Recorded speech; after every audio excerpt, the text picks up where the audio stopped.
Hello, everybody. Welcome to Sleep Atomic, where I discuss some of my favorite shows that I want to talk about. I go over some classic themes and things that I notice, just to put it out in the world and get it in the open. I know most people notice things, and I want to get them circulating. So let's talk about it. Here today, we'll be talking about Andor Episode 6, The Eye. And for everyone who didn't know, this is about the Star Wars franchise and with our main man Cassian. So far, he's been roughed up and having to defend himself from certain unsavory characters. The Empire has been set out onto his trail. He's been launched away from his home and friends and family and even passive aggressive foes, where we meet him now abroad in the stars to have to deal with a crew and a heist going on to steal from the Empire. And that's where we're at now, having immediately met up with now Clem as his assumed identity. He's been working through settling in with this crew of people, with mostly friction having meeting him at most turns with each of these characters. Nearly at the most dangerous part of this mission and also nearing the end of his time here. Armed with only his wits and the clothes on his back, Cassian, or Clem, and his seemingly lucky blaster there are both ready to carry out the mission that they've been prepared for. But that's where we'll start here first, with his blaster. Seemingly always with him, this blaster of his is his main companion, in my opinion. This is not the blaster that took out the shot of the security HQ officer, but it was holstered with him then. With me, myself, in beliefs of fortunate items, with even only being lucky after something happens. And I know it seems a little strange with a lucky weapon, but this has got him through most situations, and not because he's fired it. It almost completes a look that he brings with his attitude, and almost is only noticed when there's an opportunity to be taken away from him. And although certain persons have been blaster ridden and wounded from it, this is not the opportunity I've been speaking about. It's an opportunity to see the world and what's around him, and the fact that the world's almost rooting for him and finds a way for him to get over this hurdle. More like struggle. If you had watched the episode and then listened to this, you know what I mean. Although there's other times when the blaster is shown and it's the other way around and he's putting things into someone else's world. Almost as if though the weapon itself is giving weaponized advice to a human through Cassian. Just this hard, that's the way it's gonna be outlook on the world. And this assumption that it's been used multiple times for this advice to be relayed to another person. And yes, some people will look at a blaster and think to themselves, it's security, but more often than not, anything happening around this blaster, they look to Cassian and feel that security coming from him. This is a little bit different than safety itself, but usually when Cassian is advising someone, it's because they're seeing chaos or drowning in some sort of ruckus like that. So it is and isn't because Cassian himself is straightforward and he is gonna be the only way he's gonna be. But it's not like he needs the blaster with him always. So strangely enough, you will know what Cassian's really about at any given time with what he's bringing with him, which is pretty straightforward, but sometimes people will see what they want to see or see what they don't want to see.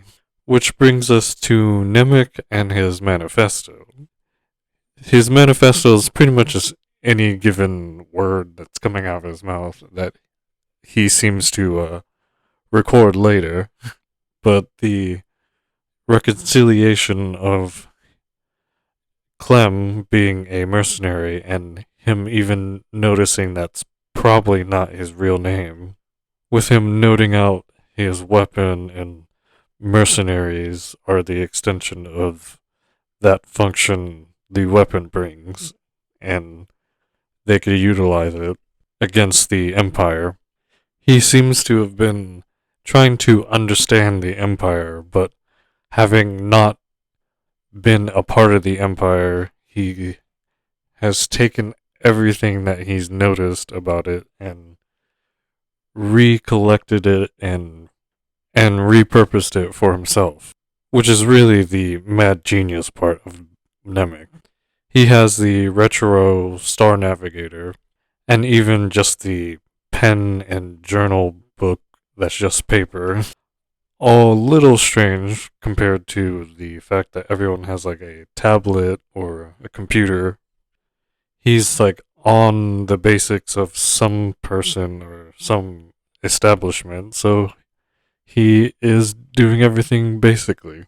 With what he's showing, it seems like the Empire is just more articulated and trying to be independent. And I know it will sound like I'm taking their side, but we know who we want to root for. While the rebels are like trying to ask and take and find ways to work in instead of working around certain things. It takes quite some time to realize what he's really rambling about, but he's like so far out into the thoughts of anything going on, he kind of just starts wherever he is thinking. And hopefully the good parts just go down in the pen and paper book.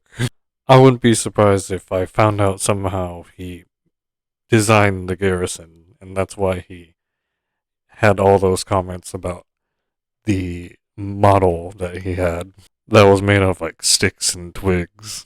I mentioned that some of these characters in the Aldhani crew seem to maybe be natives of Aldhani.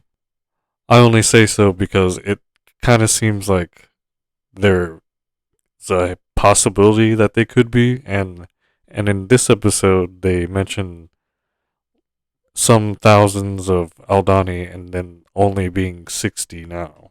But them not mentioning like them dying, but very many rude and terrible things being said about them, but they're more just like convenient things that they're talking themselves up for.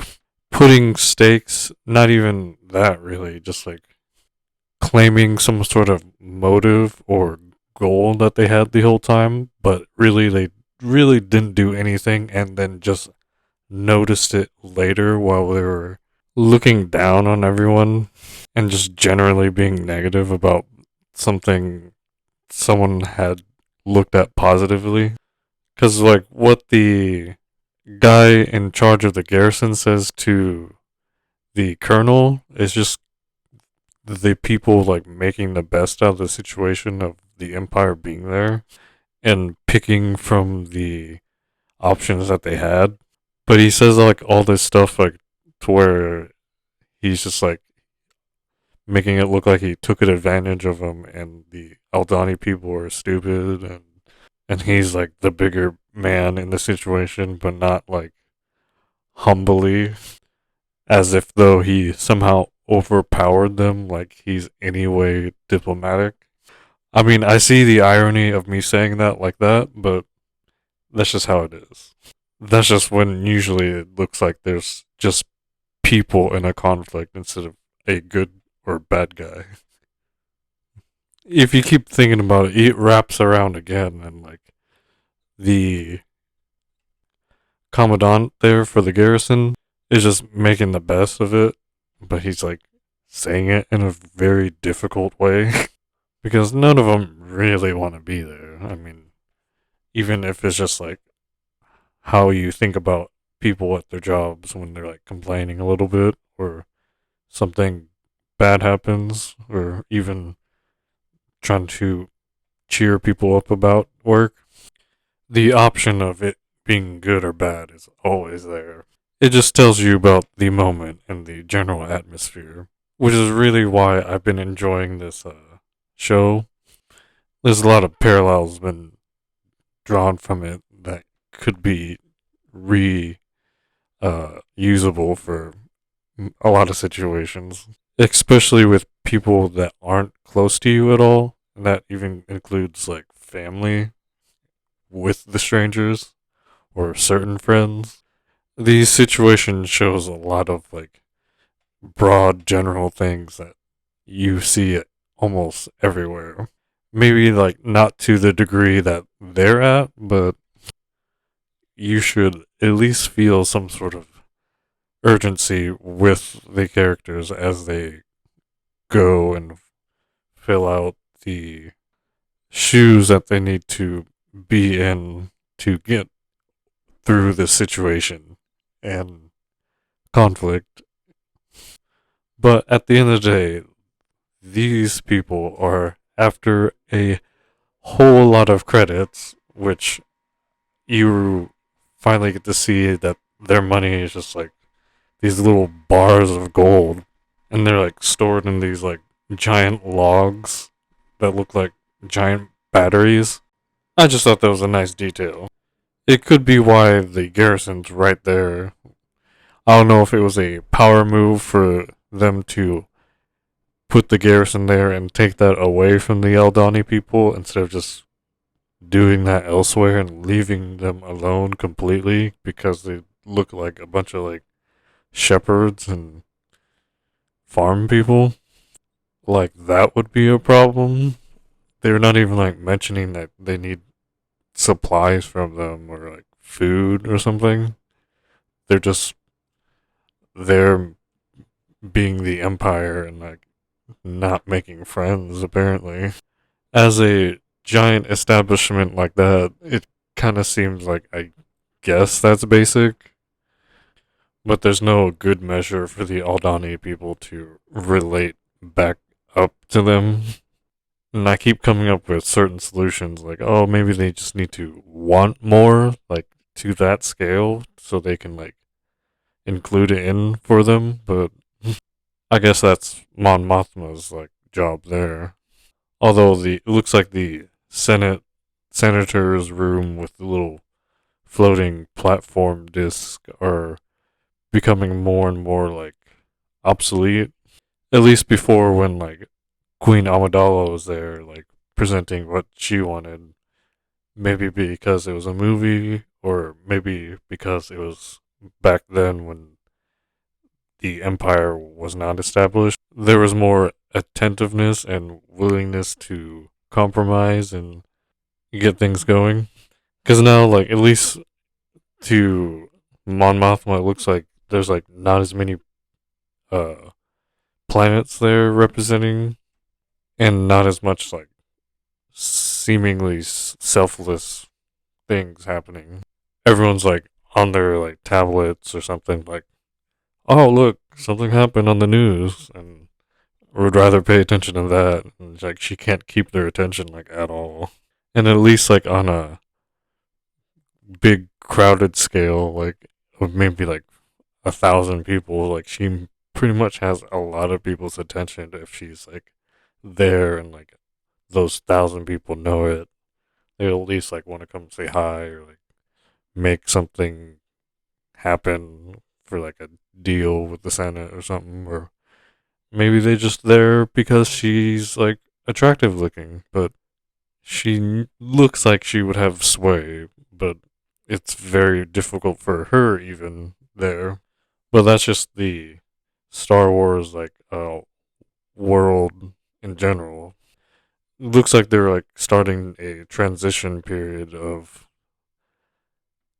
some sort of change between one place and another.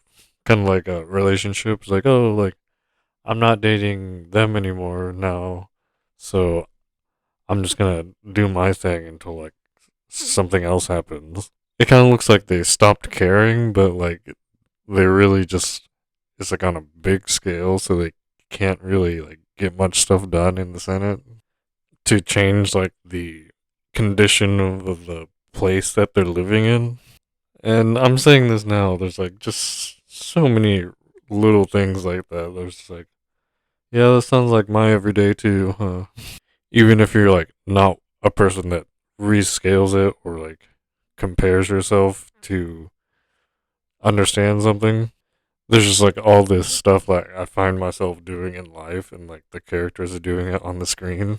Mon Mothma's like there like grandstanding for whatever people that she feels like is being neglected, and I just see myself just trying to suggest a different place to eat because I ain't feeling it that day.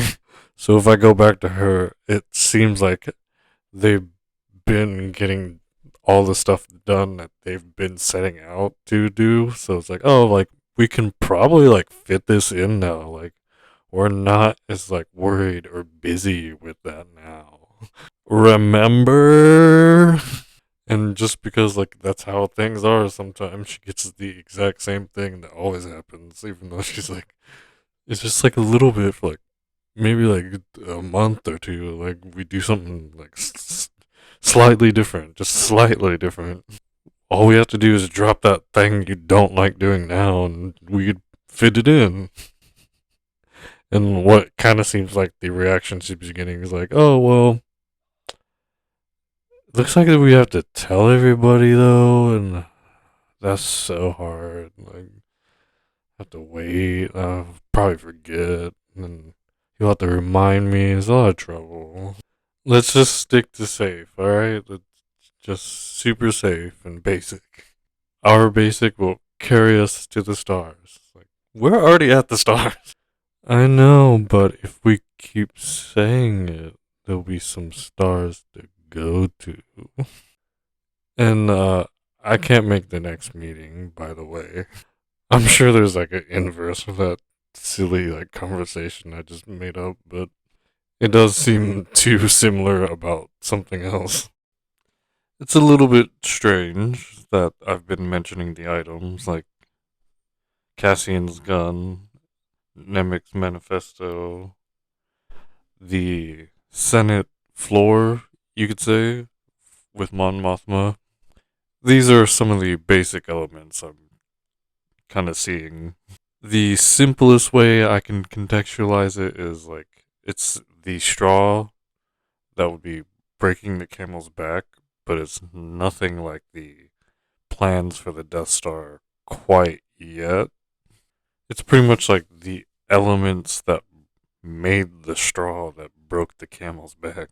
You could go further in and go about like weapons in general instead of Cassian's gun blaster thing, or people just seeing the Empire with Nemec, and possibly just the places Mon Mothma is trying to represent. You see where everything falls and lies, and obviously not the only place that exists or that thing is happening. You could almost preoccupy yourself with anything going on in the show. Usually it's one thing or another, and you find yourself waiting for something to happen or experiencing only a part of something that's going along with one character. I could tell you this the whole discussion, but if you're not that kind of viewer, you're the other kind where you're just latching on to the action, which now I could get onto. I thought myself you can just start just anybody if you were just urging someone to watch this, like with this episode first. They could break away and go back and watch some stuff or watch every once in a while it's on in the living room. And it could be like most shows with the recap where you could just tune in whenever you'd feel like in about any order, and there'd only be like one or two things relating to another episode before or after.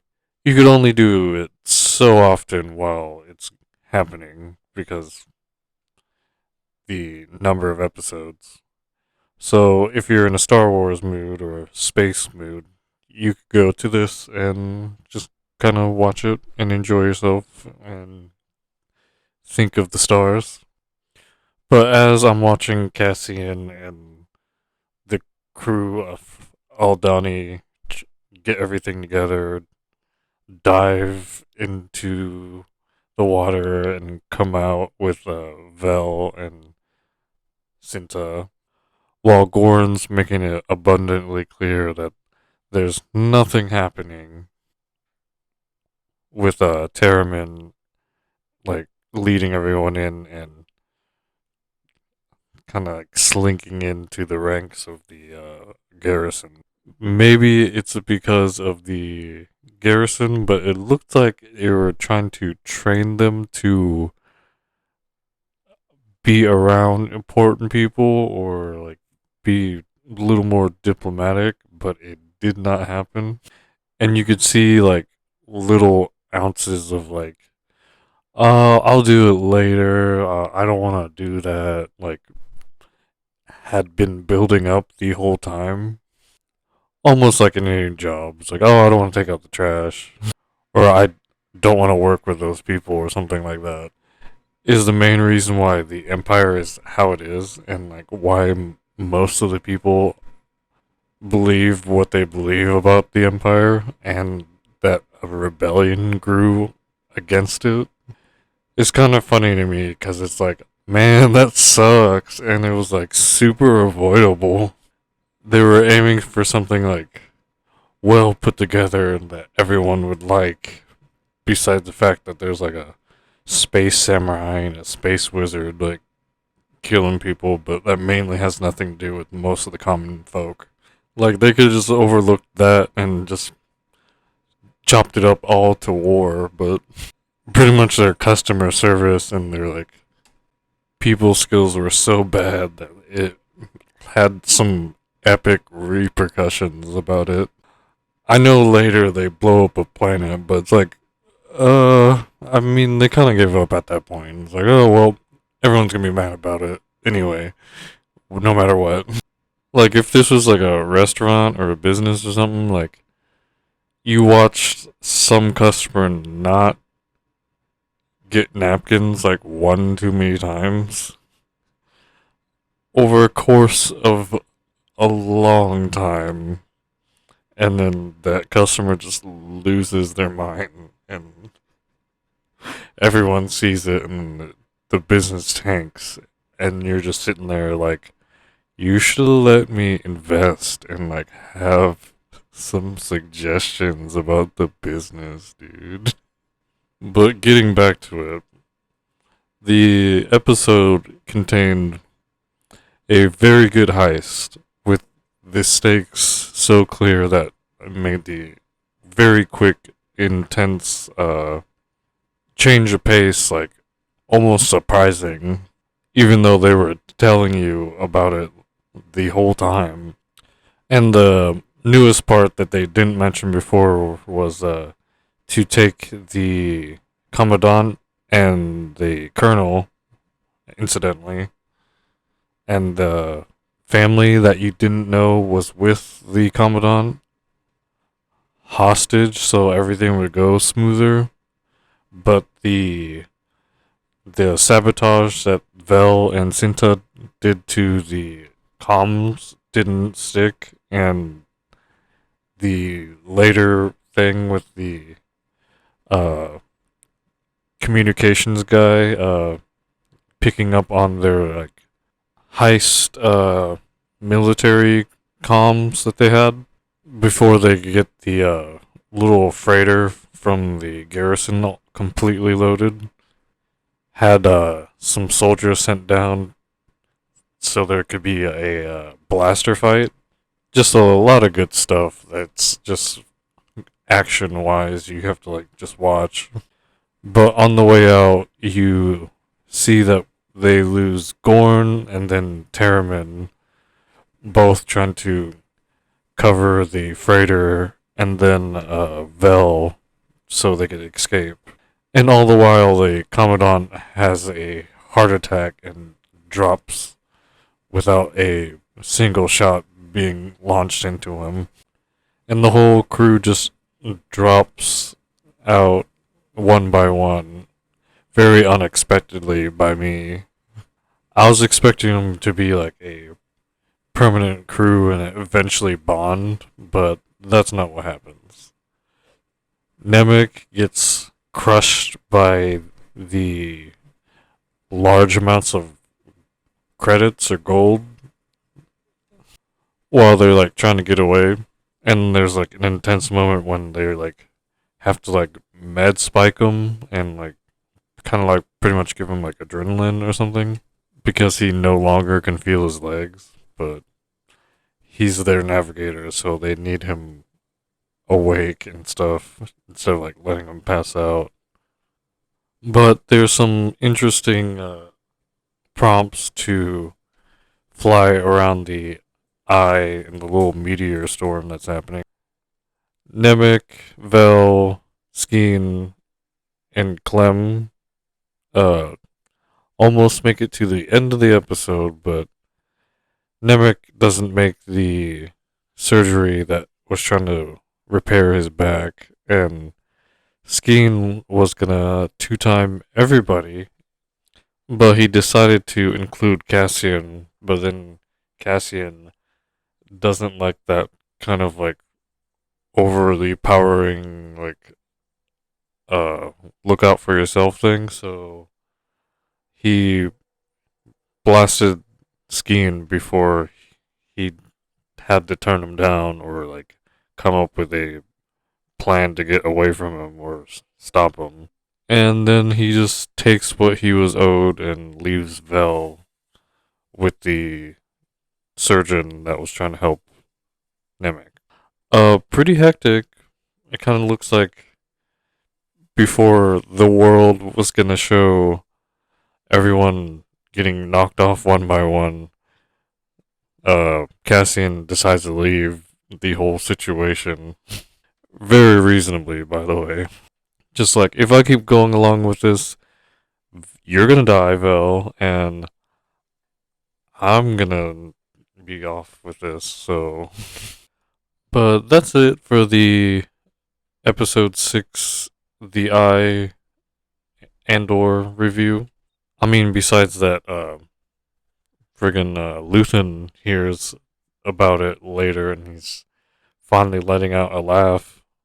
I don't know if it's hysteria or not, but we'll see. This has been Sleep Atomic, and I'm Alistair. And I hope you have a good weekend until the next one.